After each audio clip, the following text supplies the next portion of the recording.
right, let's bring in Jesse Palmer, ESPN college football analyst. Jess, where are you on this? Can I throw it 50? I'm on, are you getting a crow hop, one step from one knee? How are we doing it? I'm going to get it to 50-yard line. I'm going to run up to the 50-yard line and throw. Like a javelin. From how many yards back, though? Who cares? I could be 50 yards back. It doesn't matter. I still got to throw it 50 yards. Yeah, but it should matter, though. It should at least kind of simulate a game situation. This is desperation. It's like Cal in Arizona. I'm just going to run up and throw it as far as I can. You should be allowed, a 10-yard Hail Mary head start. Yes. Can I throw it 50 yards?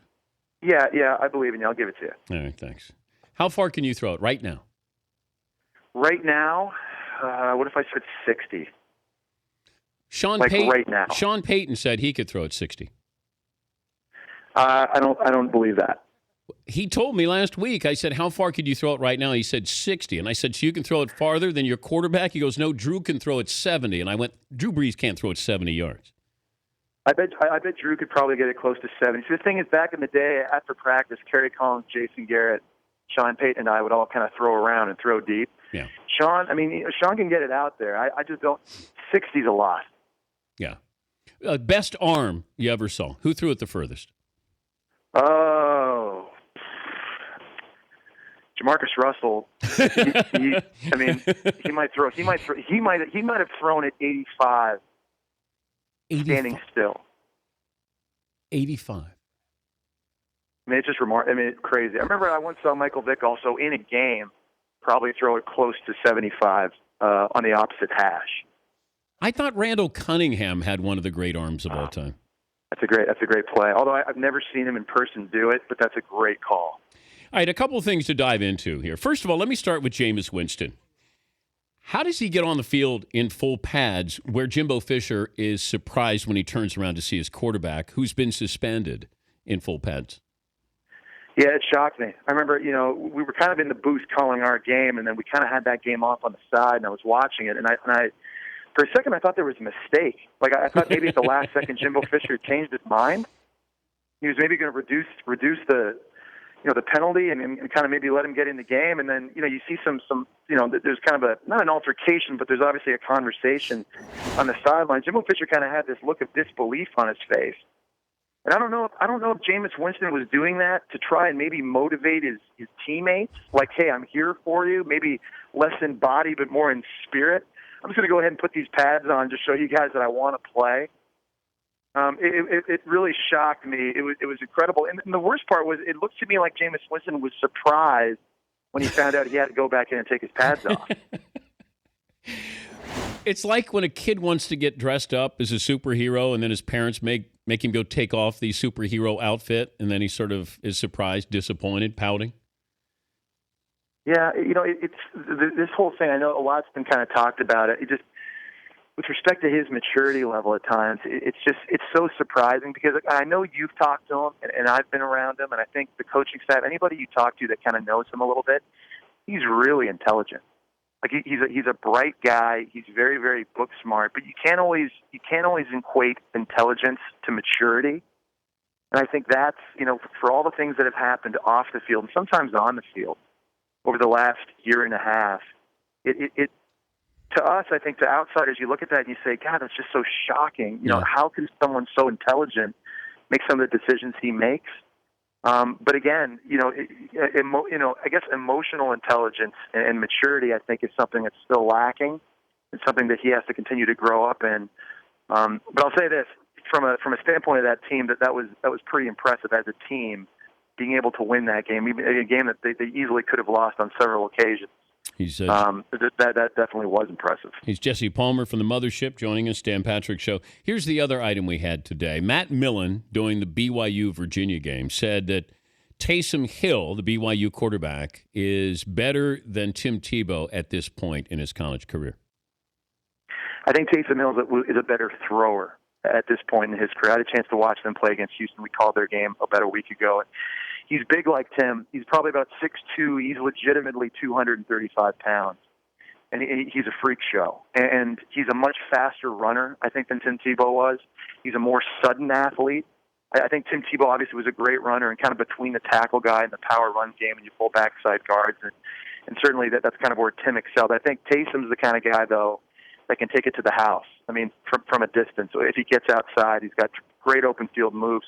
And as a thrower, I'm not going to sit here and tell you that he's pinpoint accurate, but I do think he's a more natural thrower probably than Tim was, and he's definitely dangerous. I'm not yet sold on the idea that Taysom Hill is going to get drafted as a quarterback. You could kind of get put potentially in that Jordan Lynch, kind of Colin Klein, Tim Tebow kind of space, where you don't really know what to do with him. But without a doubt, I think if you're just looking at his skills from a quarterback standpoint, I do think he is he's pretty advanced. He's really good, and he's a guy that I do think needs to get Heisman considerations. I think BYU is a pretty good team. That team could be a team playing in one of the New Year's Six bowl games this year. Yeah, Paulie wanted to know if they could crash the party, and I said even if they ran the table, I don't think they'll be in the top four. I still see two SEC teams in there. What about you?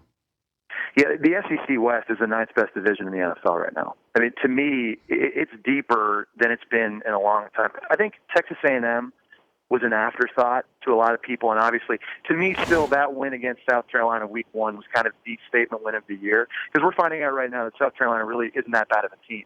They beat a very good East Carolina team. Obviously, they beat Georgia. Texas A&M is so loaded, and it's not just Kenny Hill. It's all the other positions on offense. Their defense in the front seven is much better. And Arkansas is a better team this year all of a sudden. I mean, they're toting the rock on everybody. And that offensive line is kind of looking like those Brett Bielema Wisconsin offensive lines. And they're getting better play from the quarterback position in Brandon Allen. Mississippi State, we just saw this past weekend, starting to live up to the hype. And so, yeah, I'm with you. I mean, right now, to me, I would have Texas A&M 1, Alabama 2, if it's me. But, you still have Auburn, LSU, these Mississippi schools. Ole Miss is good. Mississippi State's good. I mean, that's why, because of that division, I really think it's going to be hard for anybody in the SEC to finish the year undefeated. I really think that. And so it'll be interesting to watch this year as it kind of plays out. I noticed that I'm supposed to take pride in my pregame program. What exactly does that mean, Jess?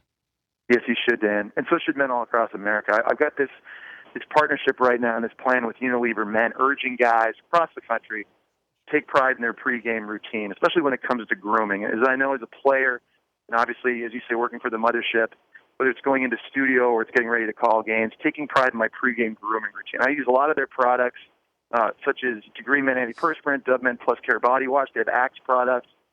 Because it's like we said when we played football, and Dan, if you're getting ready to throw 50 yards, you got to look good, feel good, to play good.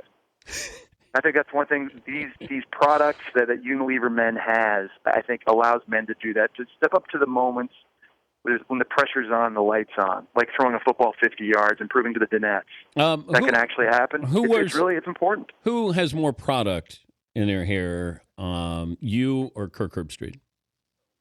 Probably. Well, are we talking about dyeing or just something to keep it still?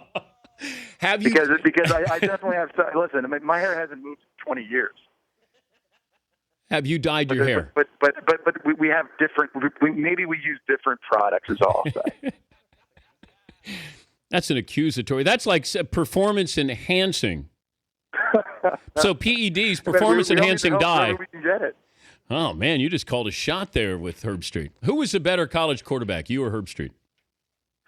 Well, I don't. I think Kirk was pretty good in college, and I've seen highlights. I've seen a highlight of him. I think it was against Minnesota. He ran the triple option, and I want to say he went like 80. Wow. And scored. I mean, I had a game against Kentucky where I ran 4 touchdowns, and I actually tied Fred Taylor and Emmitt Smith's record. But 2 of those were quarterback sneaks. And Kirk went 80. I want to say he went at least 80. So just based on that one play that I've seen, I got to go ahead and give it to Kirk. Have you ever audibled to yourself? I do it in my sleep. I do it all the time. I mean, you start talking to yourself. Spurrier still is yelling at me somewhere in this living room. Damn, right now. You know what, Jess? We just played him, his comments after the Vandy game. We only played about 30 seconds. He went on for 7 minutes after that game, and he is. They should bring back that TV show Coach and make it about Steve Spurrier. He is funny. I agree. And I called that game, and I was sitting there up in the booth with Brent Musburger, and I'm watching at how upset he was. He is. You should have seen him at the SEC Media Days. He was legendary. It was like he was holding court. But I love it now, and the fact that when he reacts like that after wins, that just proves to you right there that South Carolina's back and they're relevant because he expects them to win. I remember when I played at Florida, if we didn't win by 40 points, he was upset, and it was like a rant like what you saw this past weekend after that Vandy game. I mean, it's amazing. They were a sub 500 team for their life. Yeah. Until Spurrier shows up, and now they've had 3 straight top 10 seasons. I mean, that's the expectation level that's there now, and I agree with you, man. That dude is must-watch television, must-hear, whatever it is. Just give the guy a mic. He is funny. Any women come up to you to show you that they still have the rose that you gave them from The Bachelor? The weirdest thing is it's probably been about 10 years now, and I've never once, not once, all the traveling that I do with calling all these games and going everywhere, I've never once run into any of them. And I guarantee, although I would imagine if I did, they definitely don't have it. If they still had it, they would throw it at me or hit me. Really? I'm going to go ahead and say probably so, yeah. If they can remember. It's been 10 years. You broke some hearts? I want to say maybe bruised is the word. Man, you're tough. You're tough. Well, good luck with your pregame routine there with Unilever. Always great to talk to you. Thank you, Jess. You too, dude. Look forward to seeing you soon in New York, and good luck on that throw. All right, Jesse Palmer, ESPN college football analyst.